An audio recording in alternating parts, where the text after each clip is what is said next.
Ukraine అధ్యక్షుడు కొత్త ఎత్తులు వేస్తున్నాడు. ఎలాగో అమెరికా అధ్యక్షుడు ట్రంప్ని పట్టించుకోవడం మానేశాడు. ట్రంప్ డబ్బులు ఇవ్వడం మానేశారు.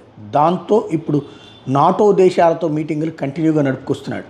అలాగే యూరోపియన్ లీడర్స్తోనూ మీటింగులు నడుపుకొస్తున్నాడు. రష్యాతో చర్చల కంటే ముందే వీళ్ళందరితో కూడా చర్చల దృష్టి సారిస్తున్నటువంటి పరిస్థితి కనబడుతోంది. అంటే ఇక్కడ రెండు మూడు కొత్త కోణాలు కనబడుతుంది. ఒకటి, యుద్ధం కొనసాగటం, లేదంటే గనక డొనెట్స్క్ ప్రాంతాన్ని ఏదైతే రష్యా వదిలేసుకోవాల్సి రావటం, అందుకు సిద్ధంగా లేదు. అదే జరిగితే యుద్ధం కొనసాగితే ఆయుధాలు ఇచ్చే బాధ్యత వీళ్ళది, ఆర్థిక సాయం చేసే బాధ్యత వీళ్ళది.